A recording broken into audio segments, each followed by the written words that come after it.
为什么很多的美国房东越收租越穷呢？买房3年的时间亏掉一辆宝马。美国买房后的7个无底洞。在美国60万美元的房子，月供3000美元，但是你每个月的真实的养房成本可能需要6500美元。为什么国内的买房客在持有的这一关被默默的榨干？华人最容易犯错的美国买房的逻辑。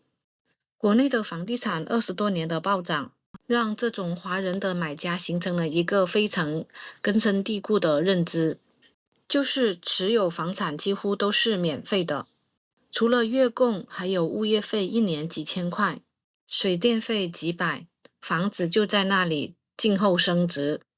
所以在国内炒房有一句潜台词，就是囤着不亏就是赚。这句话在美国是错误的，并且错得非常的彻底。美国房子的本质，它是一份每个月都在向你收取的订阅服务。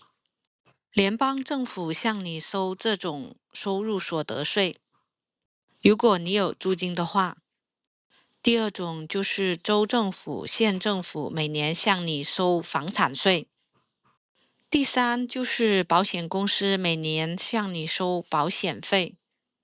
第四就是物业公司每个月向你收取物业费。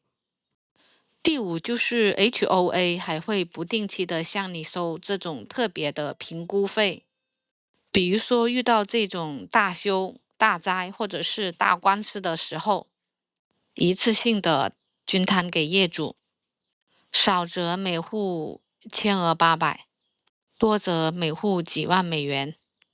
如果你不交这些费用，房子就会有可能被法拍。第六，维修公司每隔几年会向您收取一大笔的维修费用，比如说你房子里面的这种屋顶、HVAC、热水器、管道等等。第七，房贷公司每月向您收取利息，这7类订阅没有一条是可以取消的。下面我们把这7项给拆解开，给大家来看一下。房产税是最狠的一刀，它会跟着你一辈子。房产税是中国买家最大的认知盲区，因为在国内，大部分的城市是没有真正意义上的住宅房产税。在美国的房产税是永久征收，加上每年的评估，还有就是不交就会被强制法拍。我们来看一下华人比较密集的几个州，同样是60万美元的房子，比如说加州，实际的房产税率大概是1.1%到1.3%。30年累计的房产税款大概就是19.8万到23.4万美元不等。在德州，实际的房产税率在1.6%到1.8%。30年累计的税款就有28万到32万美元。特别说一下，以上的30年累计是按照房地产价值评估值不变，非常保守的算法。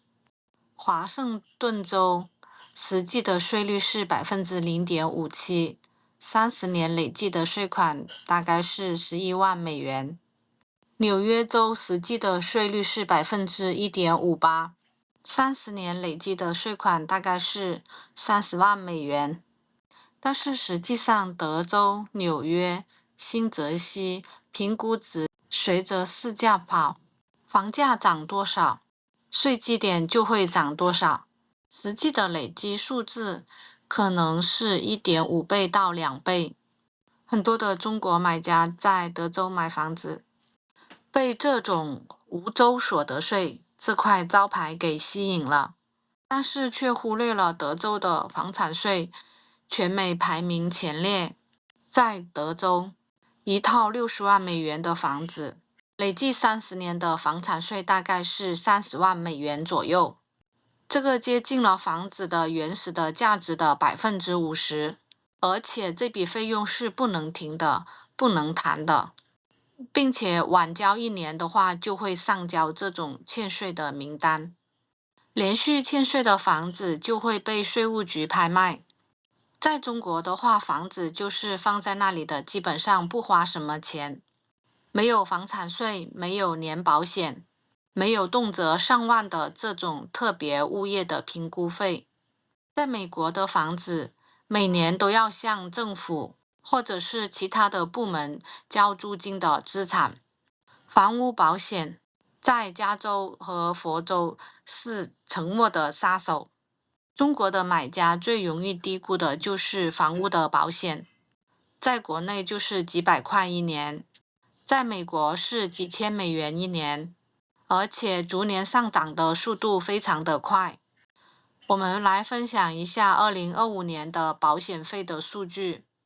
全美国的平均数据是2800美元一年，在佛州是8292美元一年，5年前的德州才是1988美元一年，等于说这5年的时间翻了4倍。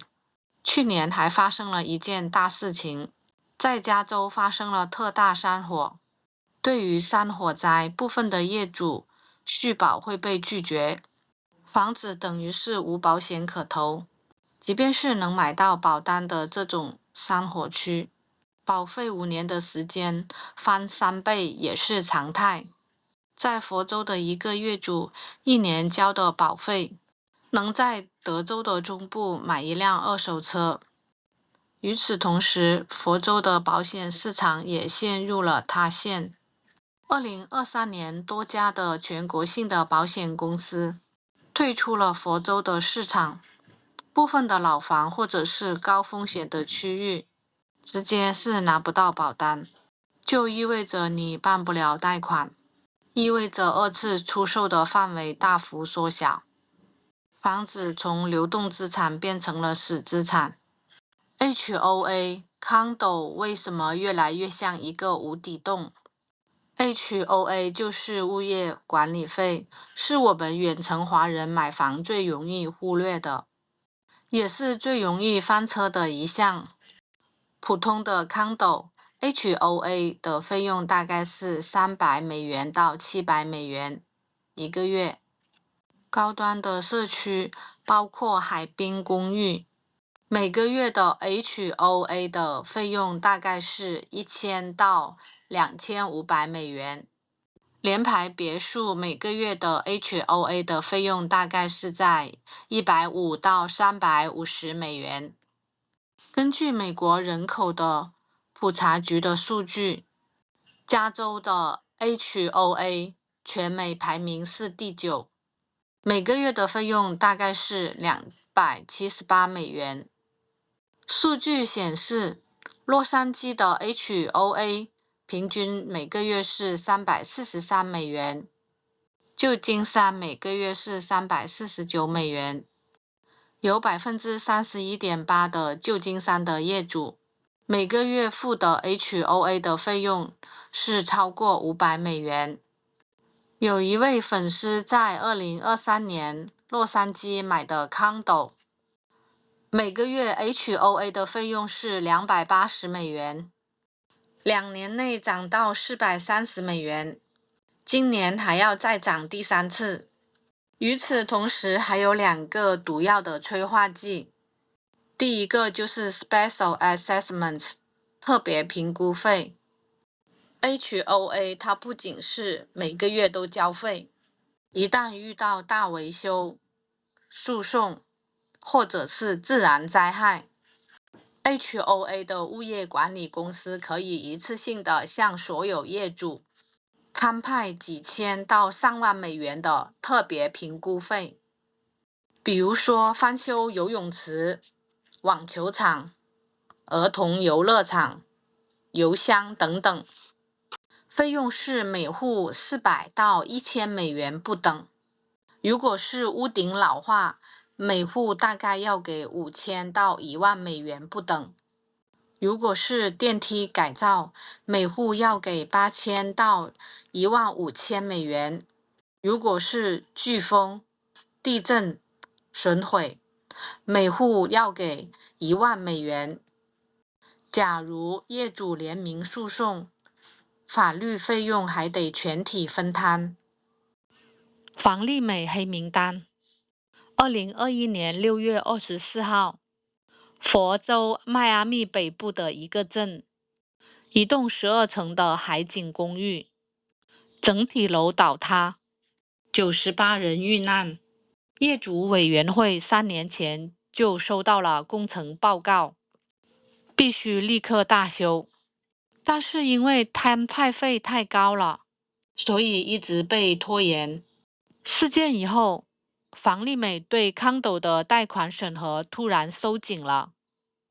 截止到2025年的3月份，佛州已经有1438栋的康斗进入了房利美的不可贷款的名单，2年内翻了1倍多，其中696栋集中在大迈阿密的区域。一旦名单上榜，买家是拿不到联邦背书贷款，只能现金交易。现金买家的比例是非常低的，房子就会卖不掉，可能就会甩盘砍价30%到50%，都没有人接盘。康斗的便宜是用未来，你不知道哪一天会突然间交多少钱来换来的。维修与维护，在美国，你买房子之后才真正的开始花钱。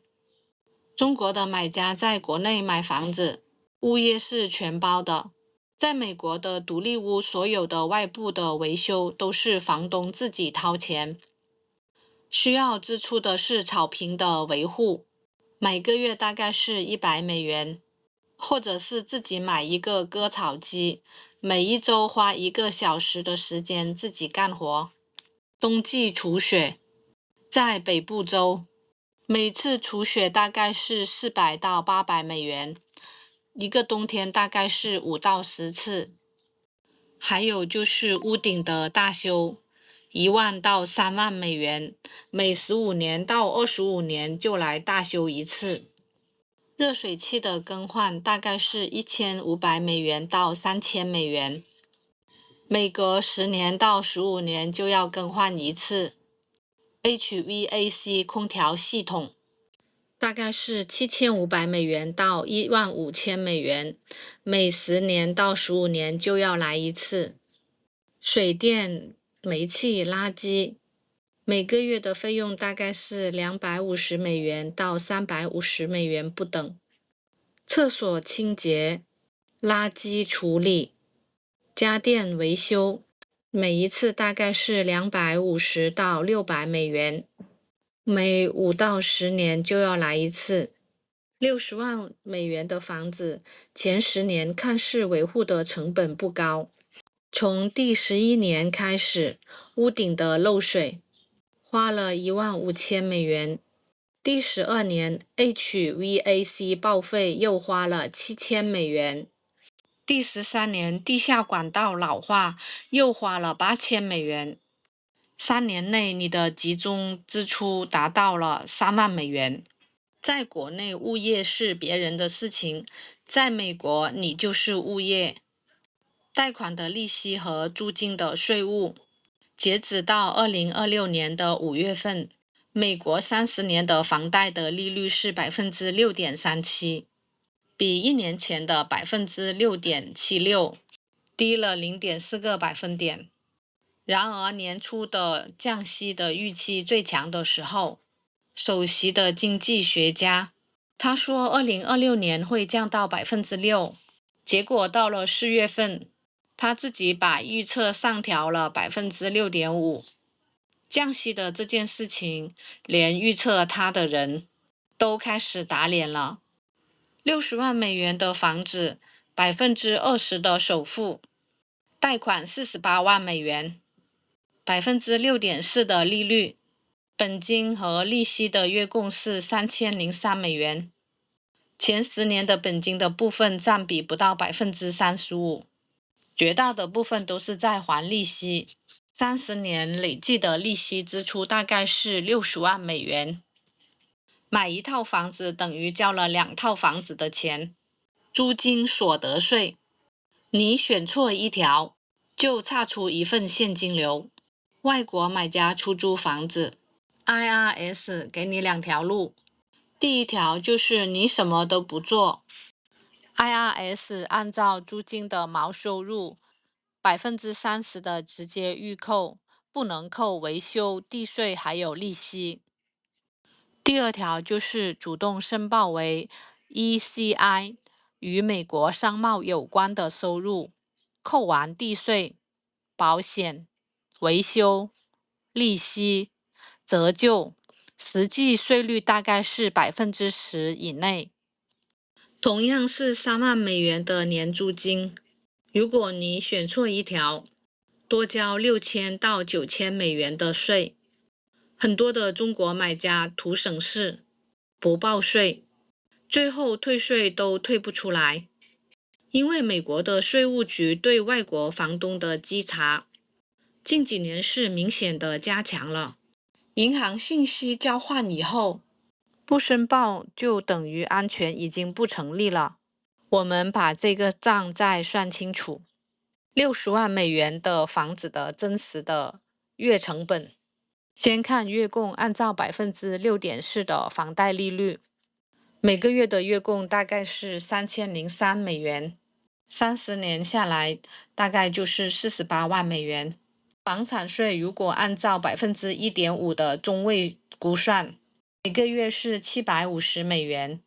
房屋保险按照2025年的估算，全美国平均每年是2801美元。每个月的房屋保险就是233美元 ，HOA 每个月大概是400美元。维护储备，根据业内的1%的规则，就是房价乘以1%除以12，每个月就是600美元。酒店垃圾，如果你是自己住的话，就是300美元左右。空置的准备金。根据美联储的2026年的一季度的数据，全美大概是7.3%的空置率，大概就是200美元左右。60万美元的房子，月供大约3000美元，加上隐性的费用以后，每个月的实际支出大概是5700到6700美元。比月供高了80%到120%。如果你按照月供3000美元来做现金流模型测算，每月的租金5000美元，赚2000美元。